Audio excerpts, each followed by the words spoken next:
Ya, baik Bapak Ibu, mari kita lanjutkan untuk pembahasan pada malam hari ini adalah bab 10 tentang Wibhuti Yoga atau Kemahaagungan Tuhan.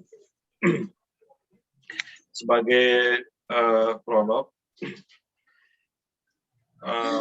pada bab 10 ini menguraikan mengenai sifat hakikat Tuhan yang absolut atau mutlak. Segala fenomena ajaib yang memperlihatkan kekuatan, keindahan, sifat agung, atau mulia, baik di dunia material maupun di dunia rohani, tidak lain daripada perwujudan sebagian tenaga-tenaga dan kehebatan rohani Tuhan. Dalam bab ini, Tuhan memaparkan keagungannya yang lebih agung dan berada di atas segala yang ada. Tuhan adalah yang terhebat dalam segala hal. Tuhan adalah benih kehidupan yang tanpanya tak ada makhluk yang dapat hidup. Orang-orang yang senantiasa mengagung-agungkan, mengagung-agungkan kemahakuasaannya dalam bakti yang murni, maka Tuhan memberikan agama budi, sebuah keinsafan diri di dalam kecerdasan spiritual. Dengan demikian mereka akan mudah meniti jalan Tuhan. Tentu sangat penting kita memahami keagungan Tuhan agar keyakinan kita menjadi mutlak. Dan untuk itu mari kita alam semesta. Sebagai pengulas akan disampaikan oleh Bapak Insinyur Wayan Surya Darminta, Magister Teknik. Pada Pak Wayan Darminta kami persilahkan.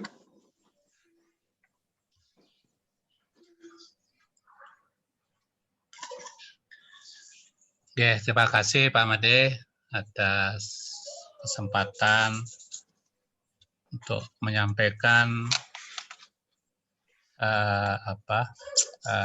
bahan diskusi atau prolog untuk diskusi pada malam hari ini. Khususnya pada malam hari ini kita berbicara dan mendiskusikan bab 10, di mana tadi sudah kita awali dengan serangkaian kegiatan pensucian diri, kemudian kita sudah hormat kepada guru-guru suci, hormat kepada Bhagavad Gita, yang terakhir kita memohon tuntunan, lalu kita memohon bimbingan dari Ida Sang Hyang Widi, Tuhan Yang Maha Kuasa. Semoga acara diskusi dan pembacaan sloka suci malam hari ini mendapat berkah dari beliau dan berjalan dengan lancar. Bapak, Ibu, ada Pak Gusti Budiaman, ada Bu Sahid, ada Mbak Dewi, dan Bu Ketut Subawo, Pak Made yang saya hormati. Sekali lagi saya sampaikan, walaupun ini mungkin kalau saya lihat yang hadir itu adalah anggota kita sendiri, anggota Dharma kita. Tapi perlu saya garis bawahi, apa yang nanti akan saya sampaikan tentu jauh dari apa yang ada di dalam sastra suci Bhagavad Gita. Kenapa demikian? Karena saya harus terus terang, saya memiliki keterbatasan yang luar biasa di dalam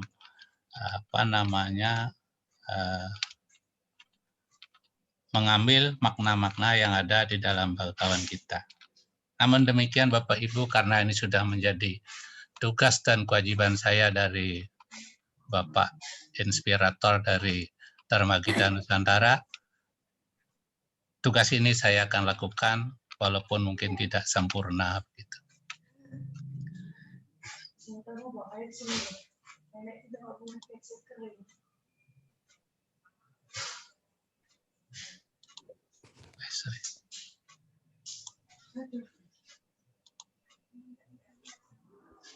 Kelihatan Pak De? Muncul enggak Pak De? Belum, Pak Yan. Hah? Ya. Tartar. Belum di-share ya? Tartar. Belum di-share. Oh iya.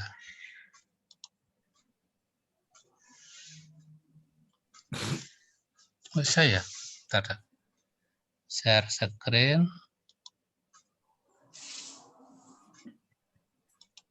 Tadi udah bisa ya? Nggak bisa apa deh. Sebentar. Saya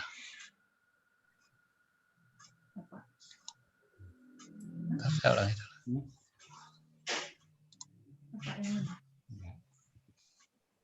Nggak mau ya Pak Made?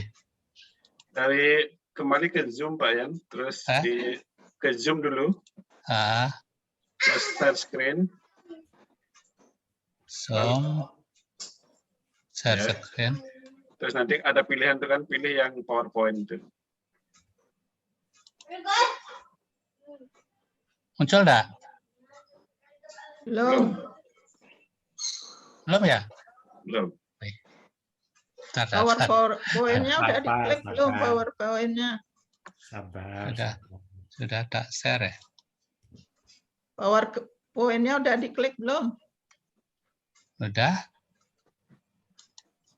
Enggak muncul ya?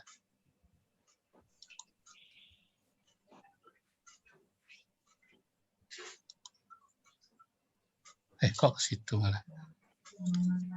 Entar tadi kacau malah. Bang sabar. Udah tak buka?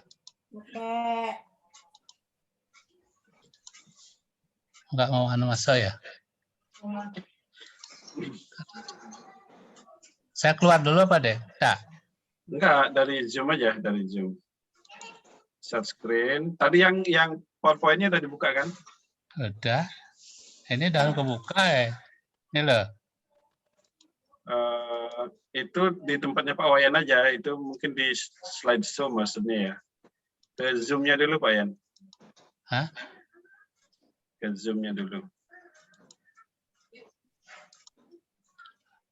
Sekarang kan kelihatan nih foto-foto kita kan? Nah, itu share screen.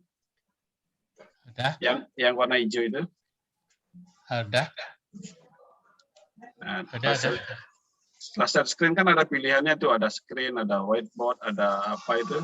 Nah, itu pilih yang Microsoft Office yang gambar P itu, logo P itu. Begitu.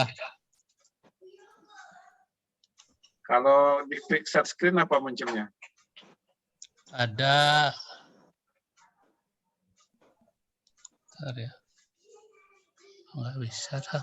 Tadi udah muncul ya. Ya.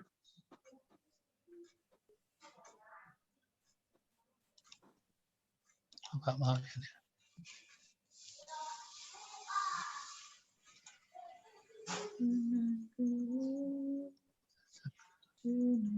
Oh, nggak mau buka ya?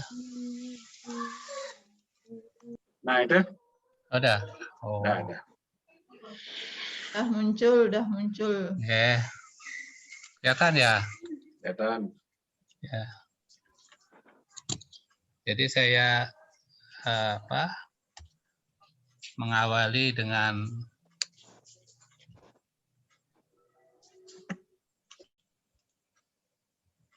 satu penilaian dari Sri Krishna terhadap Arjuna, di mana menurut Sri Krishna itu sampai bab 9 kemarin itu Arjuna mengalami kemajuan yang luar biasa di dalam menangkap materi-materi atau wejangan-wejangan yang diberikan oleh Sri Krishna.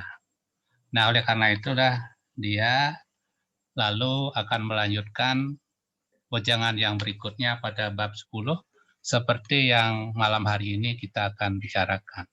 Jadi sekali lagi mudah-mudahan termasuk kita juga karena ketekunan kita di dalam melantunkan sabda beliau, maka malam hari ini kita diizinkan untuk membahas bab 10 dari sabda Sri Krishna atau sabda beliau.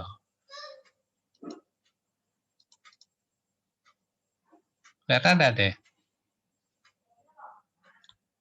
Kelihatan deh? Kelihatan Pak Wayan, kelihatan. Mau di full screen nggak itu? Enggak usah.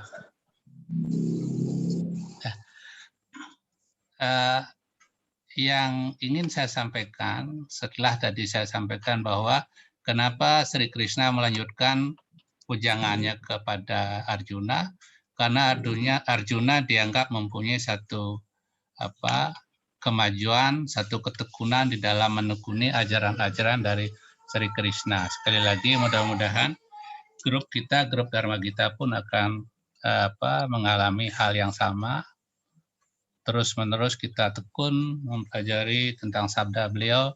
Mudah-mudahan kita selalu dibimbing untuk langkah-langkah kita selanjutnya.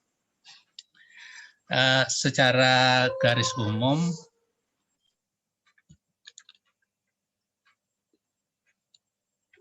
bisa kita ambil pointer-pointer yang akan disampaikan oleh Sri Krishna kepada Arjuna. Nah, tentu kepada kita malam hari ini, yang pertama itu adalah yang menyampaikan bahwa manifestasi Brahman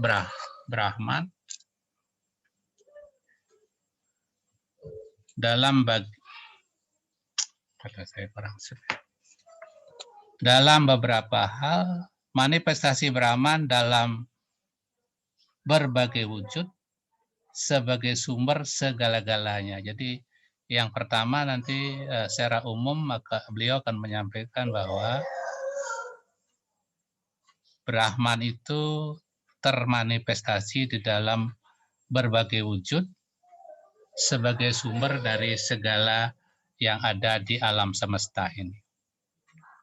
Kemudian yang kedua, juga sebagai manifestasi Brahman dalam alam kosmos, dalam alam planet, dalam kitab suci disebutkan seperti itu, pada dewa-dewa, pada huruf suci, pada binatang, tumbuh-tumbuhan, benda-benda, sifat-sifat, ilmu pengetahuan, dan dalam berbagai hal. Jadi Brahman itu akan dijelaskan di sini termanifestasi di dalam berbagai wujud dan berbagai bentuk. Jadi inilah nanti apa yang akan diulas sebanyak 42 sloka dialog yang terjadi antara Sri Krishna dan Arjuna. Kemudian kita akan belajar bersama-sama, mendiskusikan bersama-sama bagaimanakah sebenarnya wejangan-wejangan Sri Krishna pada bab 10 ini yang disampaikan kepada Arjuna. Ini saya ambil yang pertama itu sloka 4 dan 5. Tadi juga sudah dibaca bahwa segala sesuatu yang ada di alam semesta ini semua berawal dari Tuhan yang Maha Kuasa. Ya kecerdasan, ya pengetahuan, bebas dari hayalan, pengampunan, kejujuran, dan seterusnya. Ini semua berawal dari beliau, jadi berawal dari Tuhan yang Maha Kuasa. Semua bersumber dari Tuhan yang Maha Kuasa. Nah, ini nanti kita akan coba lanjutkan di sini. Ini bisa perbesar enggak deh ya deh? Saya full itu bisa enggak ya? Bisa full screen bawahnya itu. Full screen. Bawahnya paling kanan. Ini ya? Ya. Ya.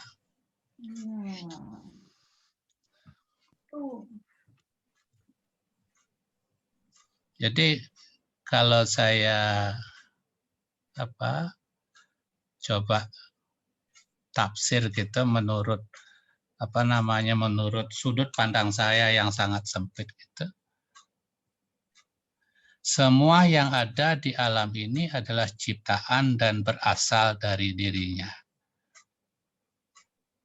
Yang juga termasuk di dalamnya ada berbagai sifat dan keadaan seperti tadi yang sudah disampaikan, Misalnya kecerdasan manusia, kebanggaan, kejujuran, kekayaan, kemiskinan, dan lain sebagainya, itu adalah semua berasal dari Tuhan. Jadi seolah-olah apa yang kita miliki pada saat ini adalah semuanya itu berasal dari Tuhan. Bukan seolah-olah ya, memang semua berasal dari Tuhan. Jadi kita seolah-olah hanya dititipi, ya. Kita seolah-olah hanya dititipi, hanya dipinjami untuk sementara waktu, semasih kita berada di alam ini. Kalau tadi saya pikir ini tidak ubahnya seperti kita baru lahir, kita tidak membawa apa-apa, kita masih telanjang, tanpa busana begitu. Jadi seperti inilah keadaan kita yang sebenarnya kalau dilihat dari sisi rohani. Jadi semuanya itu adalah titipan dari Tuhan, milik dari Tuhan, dan ketika nanti Tuhan menghendaki bahwa apa yang dititipkan kepada kita akan ditarik kembali, maka kita tidak mempunyai satu kekuatan apapun kecuali kita menyerah total kepadanya apapun yang Tuhan lakukan kepada kita. Jadi di sini semestinya kita ketika kita belajar bagawan kita semestinya mulai berpikir bahwa apapun yang ada di diri saya ini sebenarnya itu tidak boleh saya ikatkan kepada diri saya, tetapi seolah-olah itu adalah hanya untuk menunjang kehidupan saya dalam berjalan sampai nanti akhirnya sang otoritas akan mengambil hak saya untuk hidup di alam ini. Jadi mungkin sangat sering kita sudah mendapat ujangan dari Sri Krishna bahwa apapun yang Anda miliki sekarang itu jangan sampai mengikat diri kita, jangan sampai kita sangat ketergantungan dengan apa yang kita miliki. Karena suatu ketika apa yang kita miliki itu kita tidak tahu ya, apa besok, apa lusa, apa 2 hari lagi, itu bisa lenyap seketika, itu tergantung dari sang otoritas, yaitu Tuhan yang Maha Kuasa. Itu tadi saya sampaikan, jadi jangan sampai kita merasa terlalu bangga, jangan sampai kita merasa terlalu sedih. Kalau seandainya kita berhasil, kita bangga luar biasa. Kalau kita sedih, kita sedihnya luar biasa. Itu sebenarnya hanya bersifat sementara, dan itu akan kembali lagi sesuai dengan apa yang dimaui oleh Tuhan itu sendiri. Yang kedua tadi saya bilang, ibarat kita baru lahir, kita tidak membawa apa-apa, telanjang bulat, hanya bisa menangis saat keluar. Demikian juga besok kalau kita saatnya untuk kembali, kita tidak akan membawa apa-apa, karena apa yang kita miliki adalah pinjaman dari Tuhan yang Maha Kuasa. Jadi oleh karena itu, sekali lagi kita berkali-kali diingatkan, setiap sloka pasti ada, yuk kita belajar menjauhkan indera-indera kita dari objek-objeknya. Agar apa? Agar keterikatan kita itu semakin lama bisa semakin menipis, dan akhirnya mudah-mudahan ya kalau hilang mungkin susah ya kalau sekelas kita ya, kalau sekelas saya itu susah lah, tapi paling tidak ya sudah berkurang lah dari sebelum kita membaca kitab suci bagawan kita.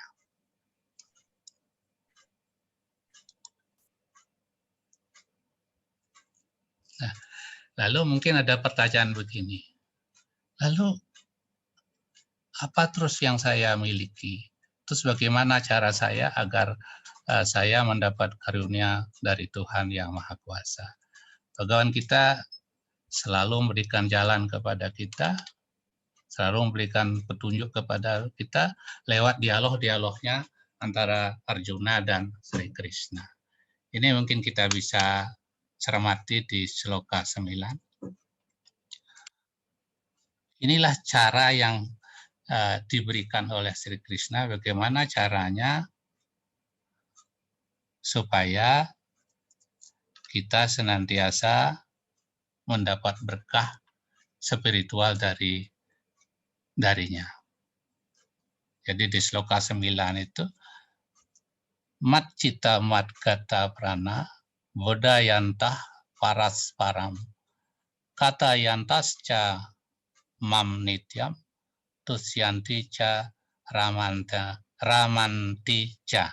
Jadi orang-orang yang memujaku dengan sepenuh hati, senantiasa memusatkan pikirannya kepadaku, mempersembahkan seluruh hidupnya kepadaku, selalu membicarakan tentang diriku di antara sesama penyembah, dan mereka selalu berpuas hati serta menikmati keriangan spiritual.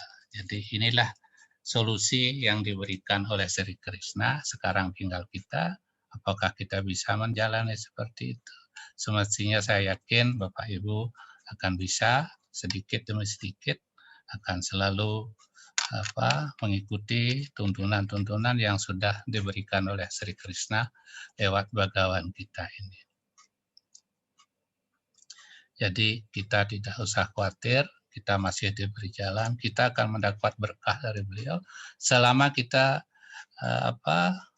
mengikuti tuntunan-tuntunan yang sudah diberikan oleh Sri Krishna. Saya lanjutkan. Yang Sloka 10 tadi juga sudah dibacakan. Tesam satatam yuktanam bajantam priti purwakam dadami budi yogam ta yenamam upayantite. Kepada mereka yang dengan tekun memujaku dalam cinta bakti, aku memberikan budi yoga, kecerdasan spiritual yang baik kepada mereka yang memungkinkan datang kepada. Jadi seperti itu tuntunannya. Jadi kita mari bersama-sama kita dalam kehidupan ini kita perdalam lagi cinta bakti kita kepadanya. Kalau ini yang bisa kita lakukan secara terus-menerus, maka niscaya beliau akan memberikan jalan untuk datang kepadanya. Ini adalah janji beliau. Mari kita yakini bahwa ketika kita bisa terus-menerus memuja, bersujud bakti kepadanya, maka yakinlah, maka kita akan mendapat jalan untuk sampai kepadanya. Walaupun ini adalah satu usaha yang berat, tapi seberat apapun itu harus kita lakukan, harus kita jalani, karena tujuan akhir dari kehidupan ini adalah melepaskan diri dari ikatan-ikatan duniawi, lepas dari keduniawian. Entah itu sekarang berhasil, entah itu tidak, karena ini akan tercatat di dalam kitab spiritual, dan ini tidak akan hilang ketika kita lahir di kemudian hari, maka tabungan-tabungan yang kita lakukan pada kehidupan ini tentu akan diperhitungkan di kehidupan yang akan datang. Jadi begitu, walaupun kita seolah tidak punya apa-apa, tapi Tuhan masih memberikan jalan bahwa bersujud baktilah kepadaku, cinta baktilah kepadaku, maka aku akan berikan engkau jalan, kan begitu.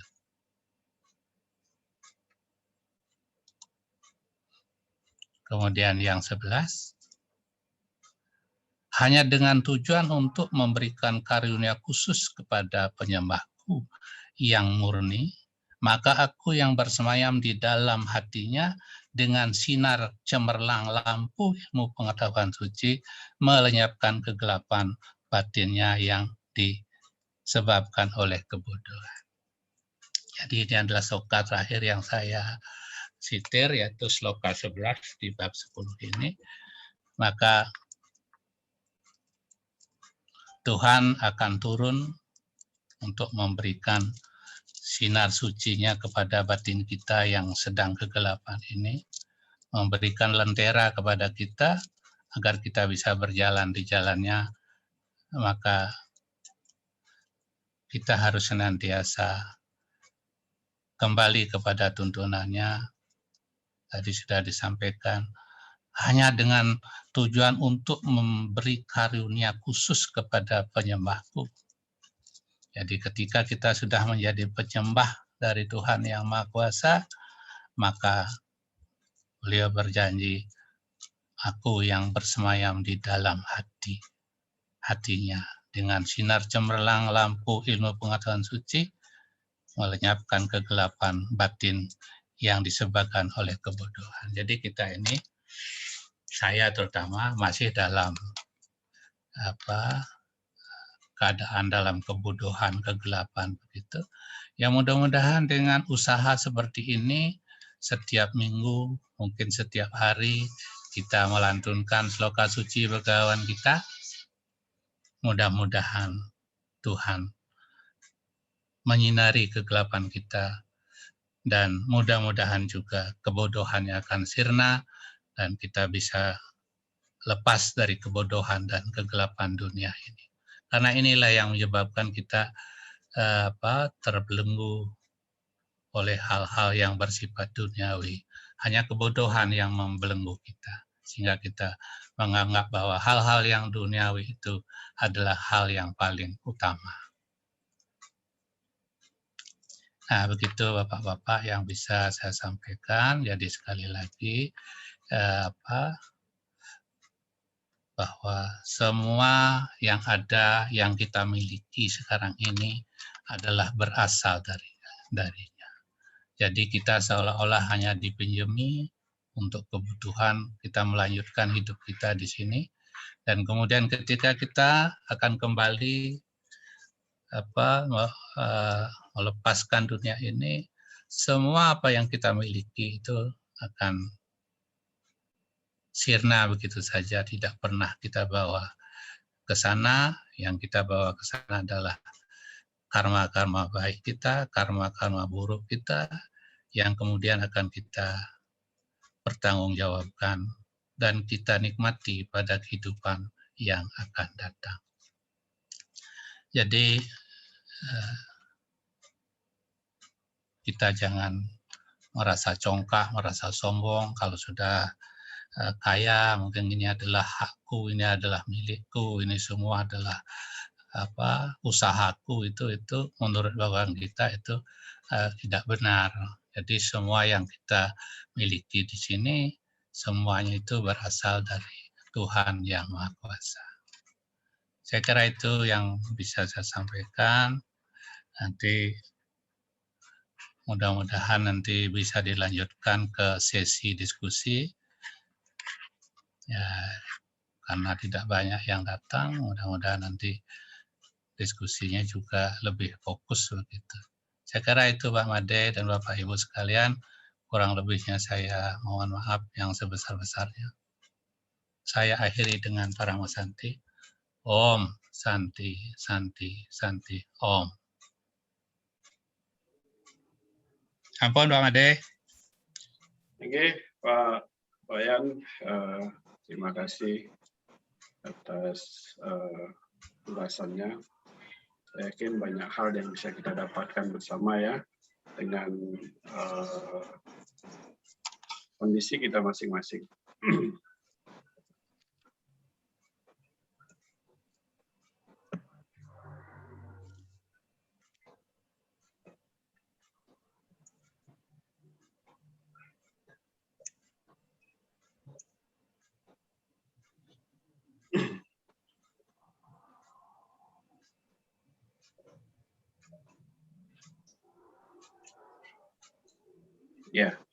Ya, saya sebelum kita diskusi nanti ada beberapa hal yang saya catat dari bab 10. Pada Bhagavad Gita bab 10, sloka 1 sampai dengan sloka 11, Sri Krishna menjelaskan kepada Arjuna mengenai asal mula dewa-dewa dan resi-resi. Sri Krishna mengatakan, aku akan bersabda lebih lanjut kepadamu dan memberikan pengetahuan yang lebih bagus daripada yang sudah dijelaskan. Baik para dewa maupun resi-resi yang mulia tidak mengenal asal mula maupun kehebatan-kehebatanku, sebab dalam segala hal aku adalah sumber dewa-dewa dan resi-resi. Sri Krishna memberikan pengetahuan tentang bakti kepada Arjuna karena Arjuna sangat dicintai oleh Sri Krishna. Sri Krishna menjelaskan kepada Arjuna, orang yang mengenal aku sebagai yang tidak dilahirkan, sebagai yang tidak berawal, sebagai Tuhan yang Maha Esa yang berkuasa atas semua dunia di kalangan manusia, dia yang tidak berhayal dan hanya dialah yang dibebaskan dari segala dosa. Kita harus mengetahui bahwa segala sesuatu ada karena Tuhan masuk ke dalamnya sebagai roh yang utama. Dari makhluk hidup yang paling besar sampai dengan semut yang paling kecil, semua hidup karena Tuhan sudah masuk ke dalam semuanya dan sedang memelihara semuanya. Bab 10 terdiri dari 42 sloka yang menjelaskan keagungan Tuhan secara rinci. Manusia selalu kagum dengan kehebatan dan sesuatu yang lebih besar, lebih baik darinya. Maka akan menjadi semakin mantap dalam baktinya dengan mengetahui keagungan Tuhan. Bahwa tidak ada yang lebih hebat dari Tuhan. Dengan memahami sloka-sloka bab 10, mari kita mantapkan diri kita, hati dan pikiran kita untuk selalu berjalan di jalan Dharma dengan landasan bakti yang tulus murni. Sehingga kita dapat mencapai kebahagiaan dunia dan nirwana moksatam jagatitaya ca iti dharma. Baik, Bapak Ibu, mungkin itu sedikit catatan dari saya. Dan mari kita lanjutkan dengan diskusi. Silakan. Bagi yang ingin menyampaikan sesuatu, bertanya kepada Pak Wayan, silakan dibuka mic-nya. Om Swastiastu. Om Swastiastu. Maaf Pak, saya ingin menyampaikan sedikit. Saya ada pengalaman pada saat saya ini mungkin lagi menyiram tanaman di depan rumah itu. Mungkin hati saya lagi kurang ada rasa nggak enak pada sesuatu hal. Saya itu pas menyiram bunga itu dengan dengan hati agak ndongkol terus saya langsung teringat sloka yang artinya Tuhan meresap ke dalam semua ciptaannya gitu. Terus saya langsung melihat tumbuh-tumbuhan itu saya melihat tumbuh-tumbuhan itu karena ingat sloka yang Tuhan meresap ke dalam semua ciptaan tadi itu, saya langsung melihat tumbuh-tumbuhan itu ada Tuhan ada di mana-mana. Jadi melihat tumbuh-tumbuhan itu langsung saya yang tadinya hatinya suntuk itu langsung mulai tersenyum, mulai gembira dengan riang gembira dengan menyirami tanaman itu jadi ingat Tuhan karena mengingat sloka yang artinya seperti itu tadi. Tuhan meresap ke dalam semua ciptaan. Jadi di sini saya ingin bercerita seperti ini karena saya sangat yakin kalau kita mempunyai keyakinan yang kuat, di saat kita ada rasa apapun itu, kita akan mendapatkan sinar suci beliau. Kita akan mendapatkan tuntunan beliau. Jadi mungkin ada rasa yang nggak enak itu tadi, kita langsung mendapatkan sinar suci beliau karena melihat ada Tuhan di mana-mana, di dalam semua ciptaan. Jadi kita akan merasa hati kita lebih bahagia. Jadi kegelapan pikiran tadi langsung tercerahkan dengan yang namanya ilmu pengetahuan suci. Kita mendapatkan bimbingan langsung dari beliau. Jadi saya merasakan seperti itu, Pak. Dan yang disampaikan Pak Wayan tadi, saya sangat sangat setuju sekali. Itu memang benar sekali. Dengan ilmu pengetahuan kita akan menjadi dibimbing, kecerdasan spiritual kita akan berkembang. Jadi apapun yang kita jalani, kita akan lebih legowo, dan kita mempunyai apapun itu sudah kebaikan, itu karma kita juga, keburukan itu juga karma kita. Jadi kita bisa menerima apapun itu dengan hati legowo dan ikhlas. Jadi membuat kita lebih berbahagia lagi apapun yang terjadi. Ya mungkin sebagai manusia biasa saya merasa juga, misal ada masalah apa gitu, kita ada baperan, jadi ya ada sedih-sedih sedikit, tapi langsung bangkit karena sinar suci Tuhan yang meresap ke dalam semua ciptaannya tadi. Saya sangat merasakan Tuhan itu sebenarnya sangat sayang pada kita semua. Kalau saya menyingkapinya, meskipun ada masalah, itu adalah wujud kasih sayang Tuhan, agar kita menjadi manusia yang lebih baik lagi, agar menjadi manusia, menjadi pribadi yang lebih baik lagi. Jadi semua tidak ada yang kebetulan, Pak. Mungkin saya menyampaikannya seperti itu. Sedih, ya kadang sebagai manusia itu ya ada pengalaman sedih, ada pengalaman gembira, itu seperti musim, kadang silih datang silih berganti, kadang panas, kadang dingin, seperti itu.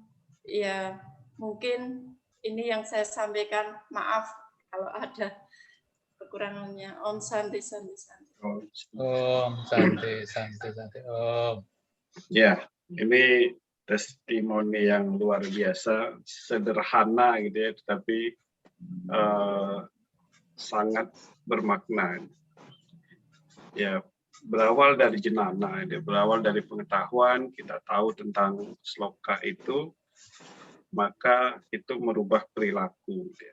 Merubah perilaku, ketika perilaku kita berubah, ada kebahagiaan yang dirasakan. Itu kenapa jenana itu menjadi sangat penting, sangat utama gitu ya, sangat utama, dikatakan sebagai diatnya utama, karena dia bisa menimbulkan hal yang baik dan juga awal dari perbuatan jahat atas tahu dan tidak tahunya gitu ya. Mungkin Pak Wayan bisa memberikan sesuatu, silakan. Iya, Pak Made, Bu Zahid. Seperti Pak Made sampaikan bahwa kalau ilmu jenana kita sudah meresap ke dalam, tentu pengaruh-pengaruhnya akan terlihat di dalam kehidupan kita sehari-hari. Seperti Bu Zahid tadi sampaikan, ketika ada rasa sedih, ada senang begitu, beliau sudah bisa meredam dengan satu jenana begitu, apa yang disampaikan oleh Sri Krishna di dalam Bhagavad Gita, bahwa itu adalah hal yang bersifat sementara. Dan itu memang sepertinya wajib hukumnya Bu Zahid kita alami. Karena itu adalah sebuah, kalau orang kuliah itu mungkin kita semesteran ya, kita diuji di situ, apakah kita akan bisa mengatasi dengan ilmu-ilmu yang sudah selama ini kita dapat dari Bhagawan kita dan di tempat buku-buku suci yang lain. Ini juga luar biasa Bu Said. Saya pikir Bu Said sudah bisa meredam kesedihannya dengan selalu ini membayangkan apa melihat Tuhan, Pak Made, yang kira-kira Ya, ini bahaya kayaknya ini kalau melihat ya. Kalau membayangkan aja ya Bu Said ya, anu sedikit ya, diturunkan dikit ya. bisa terlihat di pikiran Pak Yan. Ya, oh gitu ya. Pas hati yang suntuk tadi itu, saya kok langsung di dalam hati itu teringat dengan sloka yang artinya dengan bunyi Tuhan meresap ke dalam semua ciptaan. Jadi saya awalnya itu batin saya kok bilang kok hidup kok susah sekali seperti itu. Terus aku pas menyiram bunga itu saya ingat sloka itu Tuhan meresap ke dalam segala ciptaannya ya. Terus saya melihat bunga-bunga itu berarti Tuhan juga bersemayam di dalam tumbuh-tumbuhan. Ya, betul. Saya menyiram itu mulai dengan rasa gembira, terus dengan langsung tersenyum, yang tadinya suntuk itu langsung tersenyum, kayak lebih bahagia gitu loh Pak. Ya. Luar biasa Bu Zahid. Jadi ada hukum spiritual yang baik pasti akan menarik yang baik. Ketika Bu Zahid tersenyum di dalam menyiram, satu, Bu Zahid mungkin sangat ikhlas untuk memberikan kehidupan pada tanaman. Yang kedua, ketika Bu Zahid tersenyum, berarti ada vibrasi positif yang masuk ke dalam tanaman itu. Yang mudah-mudahan tanam Bu Zahid jadi subur kembali. Kemudian Bu Zahid juga menjadi tenang, karena itu semua Bu Zahid disirami dengan jenana, Bu Zahid menyirami bunga dengan air. Saya kira itu memang akhirnya apa? Jenana Bu Zahid yang ada, yang selama ini kita pelajari, akhirnya kekirim ke bunga itu lewat air yang Bu Zahid siramkan ke bunga. Saya kira memang betul Bu Zahid kalau bisa seperti itu bagus. Saya pikir Bu Zahid sudah bisa menghayati sebuah ajaran begitu untuk menghormati dan memuliakan apapun yang ada di sekitar kita begitu.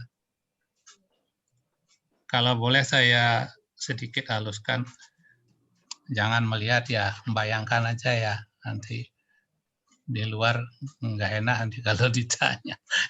Kalau membayangkan itu maya, kalau lihat itu terlalu real ya. Nggak apa-apa sih sebenarnya. Tapi kadang ini Pak, saya itu kalau pas dibuka dulu membaca. Kali memang ada indera ketiga ya, bisa melihat ya. Monggo. Saya tuh kadang kalau membaca Bhagavad Gita di Pura bersama dulu itu, saya melihat Bhagavad Gita itu kayak muncul wajahnya Krishna gitu. Jadi ini saya itu melihat ini kayak ini saya yang lagi halusinasi apa, saya benar-benar melihat beliau gitu. Jadi saya membaca itu dengan perasaan bahagia juga. Ketika membaca kitab suci Bhagavad Gita. Jadi saya sangat percaya bahwa kitab suci itu wujud beliau. Jadi kalau kita sedang membaca kitab suci itu kita sedang memuja beliau lewat ilmu pengetahuan. Jadi saya sangat percaya beliau. Jadi saya sangat yakin. Ya, mudah-mudahan Bu Zahid terus bisa membaca dan membaca supaya pikiran kita menjadi lebih tenang lagi untuk menghadapi hal-hal yang baik maupun yang buruk di dalam hidup ini. Bagus Bu Zahid, bagus. Oke. Saya kira gitu Pak Made dari saya. Ya. Baik, mungkin Bapak Ibu yang lain, Pak Budiaman, Bu Ketut, Mbak Dewi, ada yang mau disampaikan, ada yang mau ditanyakan, sama Pak Wayan, silahkan. Swastiastu Pak Made. Sharing juga ya, ada kaitannya dengan Mbak Mulyani tadi masalah tumbuhan.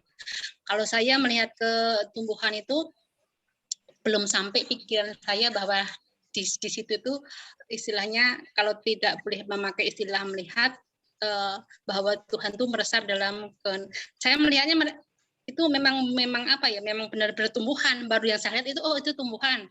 Misal, oh itu hewan. Nah, saya melihat tumbuhan yang saat ini kebetulan kan kita musim kemarau ya. Musim kemarau saat saya melihat tumbuhan itu kering, saya ingin sekali menyiramnya. Jika saya nggak menyiram, kok ada rasa kasihan sama mereka. Soalnya mereka itu tidak dianugerahi seperti kita bisa bicara seperti ini. Seandainya mereka bisa bicara, pasti tolonglah saya begini-begini. Nah, saya memikirkan situ. Seandainya saya menyiramin mereka, saya cuma bisa merasakan begitu bahagianya mereka gitu saja. Terus sama pernah ya Pak ya, saya kan punya pohon alpukat. Saya pernah bicara sama dia. Sampai pohon alpukat, Bu, kamu berbuah yang banyak ya, biar saya nanti bisa bagi-bagi sama tetangga raketang satu-satu gitu toh. Kemarin sempat berbuah tapi tidak sempat merata. Saya bilang gitu toh. Terus suatu saat saya ralat lagi. Berarti kan saya menyiramin alpukat itu punya harapan, punya niat, punya tujuan lain untuk mengharapkan hasilnya.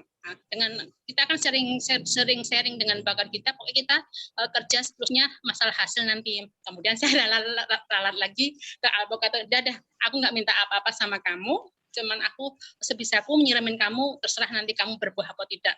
Hasilnya itu Pak, sharing saya. Semakin inilah dengan adanya pertemuan kita, bakat kita, saya memahami diri saya bahwa saya memang benar-benar ada lebih peningkatan kejenangannya atau apanya gitu Pak. Itu dulu sharing saya, nanti kehabisan waktu. Terima kasih Om Santi. Ya, saya pikir itu yang seperti yang sering disampaikan oleh guru ya, bahwa dengan tekun membaca, ya yang pasti yang bisa kita rasakan kalau kita cermati, mulai ada meningkatnya sensitivitas kasih gitu ya. Ketika kita melihat sesuatu seperti yang disampaikan Mbak Dewi, ada rasa kasih gitu ya muncul, bisa merasakan kalau misalnya kita di posisi itu, kita bisa merasakannya, bagaimana mereka merasakan itu gitu. Nah, mungkin itu jelas ada perkembangan real yang kita bisa dapatkan dari konsistennya kita terus belajar, terus membaca ajaran-ajaran suci. Meskipun tidak 100% kita bisa pahami, tetapi dampaknya kan nyata dia ke dalam diri kita. Mungkin itu Pak Wayan ingin menambahkan. Saya kira sama Pak Made, seperti saya juga sampaikan, saya kira kasusnya sama. Jadi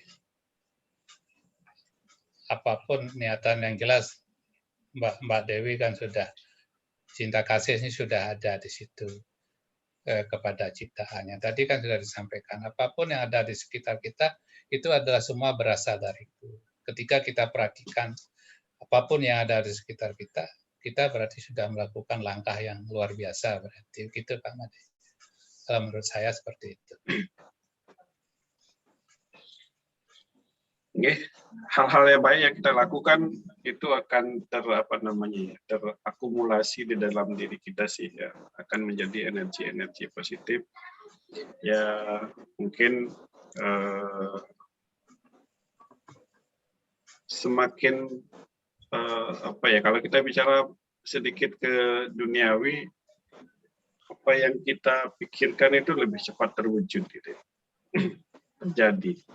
Jadi ketika sudah seperti itu, artinya kita harus benar-benar pandai mengendalikan pikiran, karena kalau kita salah gitu ya, memikirkan sesuatu itu bisa berdampak yang tidak baik.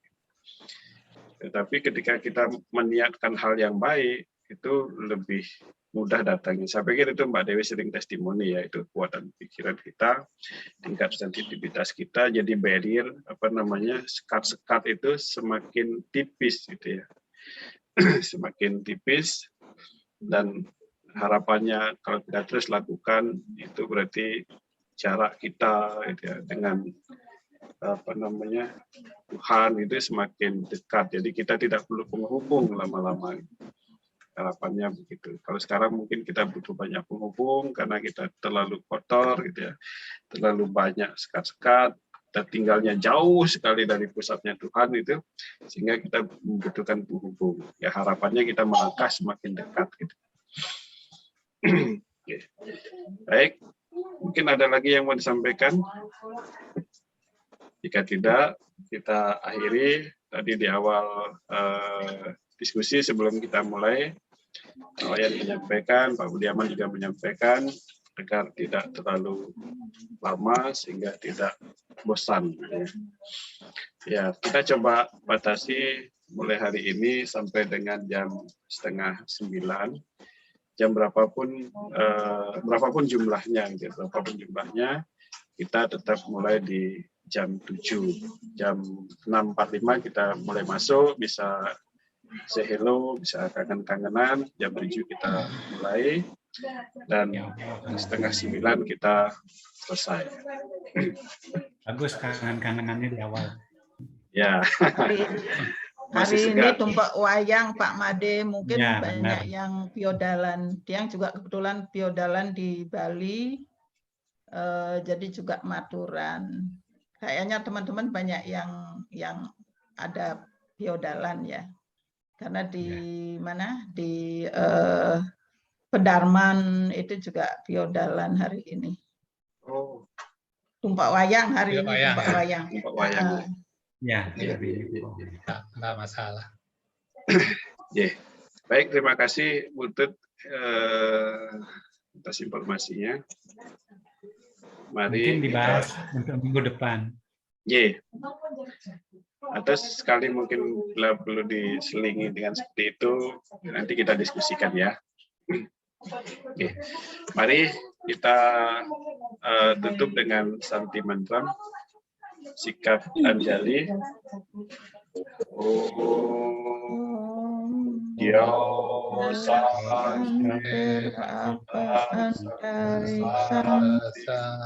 berdiri santi, apa shanti, Osadaya santi, Wanaspataya santi, Visvi Deva santi, Karma santi, Sarvam santi, santi, Dewa santi, Sama santi, Santi, Santi, Santi, Santi,